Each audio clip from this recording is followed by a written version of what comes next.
Hey guys, Ben here. I'm doing kind of a walk and talk for right now. I wanted to switch it up a little bit, and also Audacity is still on the fritz right now. I'm gonna see what I can do, but the beauty of being able to do these kind of videos is it doesn't take me as much time, so I will be able to do more of them. So I'm hoping to do another one tomorrow. I'm mainly doing this because I am super freaking excited today. I am extremely excited about the fact that the Final Fantasy VII Remake demo is available now on the PlayStation Store. And I downloaded it immediately after I learned. I have not played it yet. I have been delaying gratification for the most part. I was tempted to start playing it right when I woke up, but I was like, nope, I gotta do my work first. I gotta get my stuff done. And it gives me something to look forward to later on. But I am going to play it tonight. And once I do, I am going to upload another video. I'm hopefully going to give a little bit of an amateur review on it. I'm gonna see what works, what doesn't work. Although I can't imagine being super disappointed by it. Everything I've seen from the 7 remake has just been top notch. It's everything I've been wanting from video games for, God, 6-7 years, I would say. I really loved the Bethesda run of RPGs and whatnot, but I've been missing the classic storytelling of Final Fantasy without as much of the fluff, I guess is the best way I'd put that. My main example of fluff in Final Fantasy is Final Fantasy 13. I did not like Final Fantasy 13 or any of the sequel crap. It was so melodramatic and so like you couldn't really invest that much into the characters. I think there was one character in 13 who had a really relatable, awesome story, and I totally forgot his name. His name started with an S. It was the black guy. He had the afro with the little chocobo in it. He was the only character that I liked from that whole game. I couldn't stand any of the other characters. Hope was a mess. Snow was a joke. I'm gonna say that right now. Snow was a frickin' joke. He's supposed to be leading an armed revolutionary. He's supposed to be leading an armed revolution against an oppressive dictatorship, and he does it with smiles. He does it with smiles and laughing and giving these really cheesy Tony Robbins inspirational speeches. I hated that game with a passion. I felt like in many ways Final Fantasy started to sort of decline around 10.2. 10.2 was a cool concept, but it was executed poorly.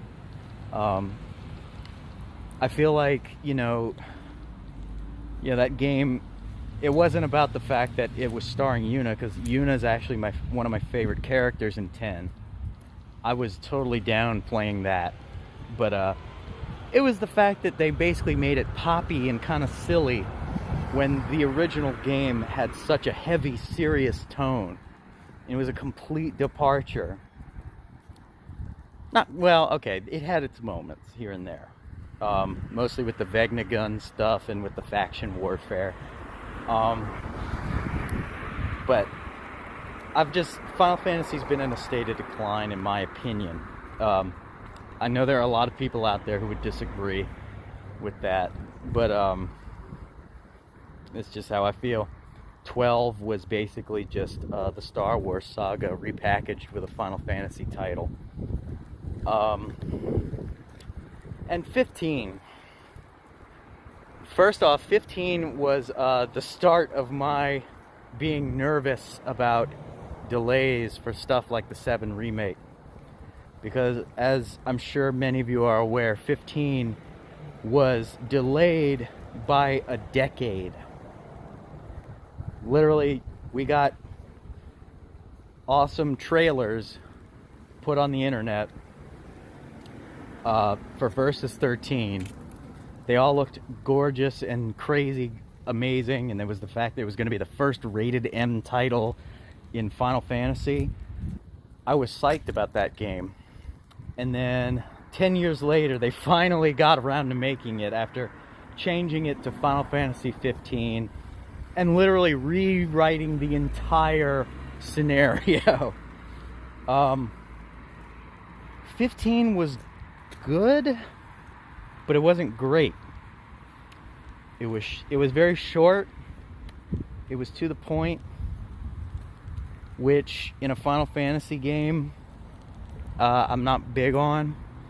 I like to be able to explore the characters and the themes more, and there was not that much of that in 15. It was kind of, we went from point A to point B to point C pretty quickly. We didn't really get to see too much interaction outside of the main cast. But 15 had a lot of positives as well. They really did a great job showing the friendship of the main characters in 15. It was probably the best, I would say the most human connections that we've seen so far. And, you know, being a Christian, I like the whole Jesus allegory, you know, with Noctis and everything. But at the same time, I would have liked to see a lot of the plot points they were talking about for Versus 13. I would have liked to see, for a while there, I remember they were talking about the character Gladio. His father was supposed to be a traitor. He was supposed to be the reason, part of the reason that the kingdom is invaded by Niflheim. So, and they completely just wrote that out and switched it up a bit. And the business of, like, you know, I wanted to see some of the characters from Kingsglaive kind of get a little bit more than they did. I know Comrades tackled a few of them, but I wanted to see more about the character of Captain Drautus. Drautus was also, well, first of all, that part didn't quite make a lot of sense to me. The fact that he was able to double as both a high-ranking general in Niflheim and a high-ranking general in Bluesis. How do you pull off that much of a double life? Like, not even Revolver Ocelot could do that. But yeah, so 15 in many ways, it was good, but it was not great by any stretch of the imagination. Everything I've seen from the 7 remake looks gorgeous.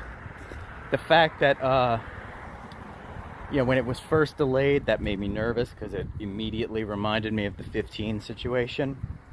But it looks like they're really sticking to this deadline.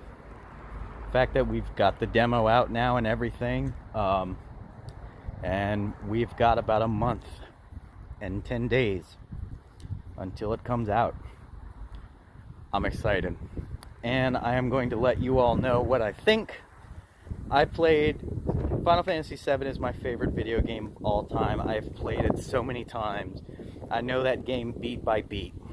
So, I think I can give a very educated opinion on how the remake is doing. Oh man, I think my favorite thing that I've seen from the remake trailer, other than just seeing classic moments brought to life, I loved this new character that they're introducing, this member of Soldier. He just seems really cool to me. And I like the fact that we're starting to explore members of Soldier. They're not just nameless enemies that you fight at random. You know, we're finally getting some more character spotlights on them, because as you know, Cloud, well, I mean, if you haven't played the original, play the original, because this is about to be a spoiler for the original in 3, 2, 1. So Cloud thinks he's a soldier. He thinks that he's mentally conditioned to believe he was in soldier, but he's not. He wasn't. He was experimented on and stuff. Very fucked up. Sephiroth was in soldier. Most of the, they talk about members of soldier as being the best of the best, genetically enhanced super soldiers, but we only really got to explore Cloud and Sephiroth. We didn't really get to explore anybody else. Oh yeah, and like Zack for 2 seconds. But I'm glad to see that they're expanding on some of the lore, and it doesn't look like they're bastardizing what came before. And they're making things make more sense. So I'm excited. I am gonna play it, review it for you guys. Really excited. But yeah. Let me just get past here. Sorry about that. I don't like to talk into the phone when I'm around people because I think they're just looking at me like I'm crazy. But April 1st, Indiegogo, Outlaw Nights, Genesis of a Renegade. Hopefully going to be the first of 6 issues of a comic series, though I'd like to keep it going longer than that. But that, of course, depends on how you guys receive it. 48 pages of awesome action and exposition. And for those of you who have been paying attention to the recent drama going on with Comicsgate, Indie Comics, blah, blah, blah, I can assure you I am not going to add a bunch of extras to this campaign. I'm not going to be adding a ton of like doodads and extra printings and blah, blah, blah. All the different little sussy perks, I guess is the way I'd put it. Keep it simple. That's what we're going to do. We want to make this book happen. And so I want to keep everything tangible. I want to make sure that everything is doable. So rest assured, this is a no nonsense right here. And I'm going to be updating all of you as we go along. So that's pretty much what I wanted to say for today. If you like anything I had to say, go ahead, hit the like button, go ahead, hit the subscribe button. And yeah, be sure to check out my YouTube and my BitChute. Tomorrow, I will be uploading my thoughts on the 7 remake demo. And yeah, I was gonna say something, and it totally slipped my mind. That's right. Click on the link in the description below. Get on that Outlaw Nights email list. You're going to want to, because some of the few perks that we got for more bang for your buck, we're going to be listing as secret perks strictly for the email list. So get on it. Thank you guys so much. I will talk to you all tomorrow.